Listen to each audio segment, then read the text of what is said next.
খায়রুল হক কেন এখনো তার বাসায় আরামে ঘুমাচ্ছে?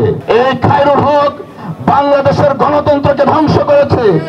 এই খায়রুল হক বাংলাদেশের সাবেক প্রধানমন্ত্রী বেগম খালেদা জিয়াকে বাড়ি ছাড়া করেছিল। এই খায়রুল হক কোন বিচারক স্বাধীনতার মহান ঘোষক শহীদ জিয়ারকে তাদের রায়ে ডাকাত বলে সম্বোধন করেছিলেন। ফ্যাসিস্ট রেজিমের প্রধান পলাতক শেখ হাসিনা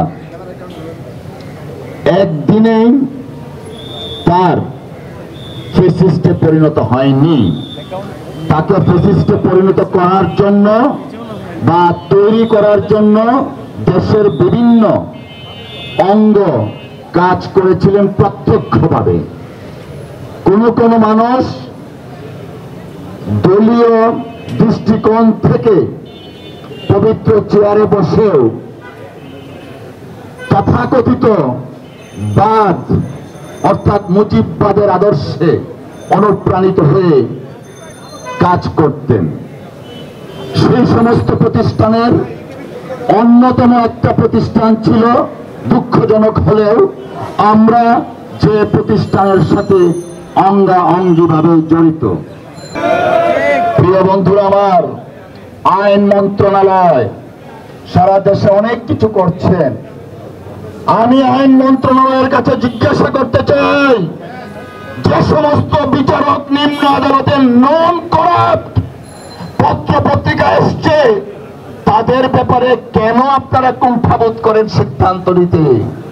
খায়রুল হক কেন এখনো তার বাসায় আরামে ঘুমাচ্ছে? এই খায়রুল হক বাংলাদেশের গণতন্ত্রকে ধ্বংস করেছে। এই খায়রুল হক বাংলাদেশের সাবেক প্রধানমন্ত্রী বেগম খালেদা জিয়াকে বাড়ি ছাড়া করেছিল। এই খায়রুল হক আর এখন সে আবার আরামে ঘুমায়। প্রিয় বন্ধুরা আমার, দেশনেত্রী বেগম খালেদা জিয়ার বাড়ি যখন শেখ হাসিনা কেড়ে নেয়, সিনিয়র আইনজীবীরা সহ আমরা তৎকালীন প্রধান বিচারপতি খায়রুল হকের বাড়িতে গিয়েছিলাম। আদালতে তখন মামলাটা পেন্ডিং ছিল। ব্যারিস্টার মওদুদ স্যার সহ অনেক আইনজীবীরা গিয়েছিলাম। খন্দকার মাহবুব হোসেন স্যার, খায়রুল হক জবাব দিয়েছিল, রাষ্ট্র এটা করে আমি কি করতে পারবো?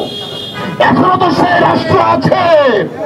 আইন মন্ত্রণালয়ের কাছে আমরা জিজ্ঞাসা করতে চাই, কেন এখন পর্যন্ত খায়রুল হকের ব্যাপারে কোন ধরনের কোন সিদ্ধান্ত আইনগতভাবে নেওয়া হচ্ছে না?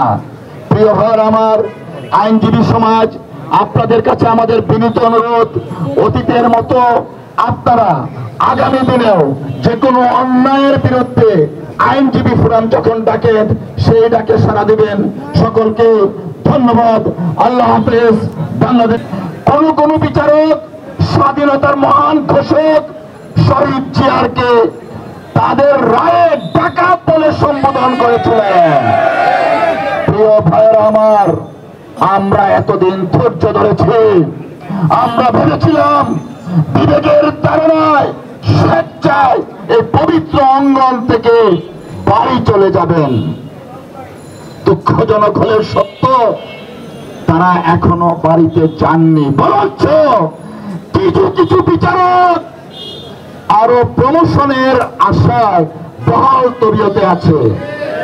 প্রিয় ভাইয়েরা আমার, আমরা আইনজীবী সমাজ সর্বদাই অন্যায়ের বিরুদ্ধে প্রতিবাদ করেছি, যে জন্য অনেককে মৃত্যুবরণ করতে হয়েছে, আহত হতে হয়েছে, কারাবরণ করতে হয়েছে, কন্টেম্পটের শিকারও হয়েছি, কিন্তু আপোষ করিনি।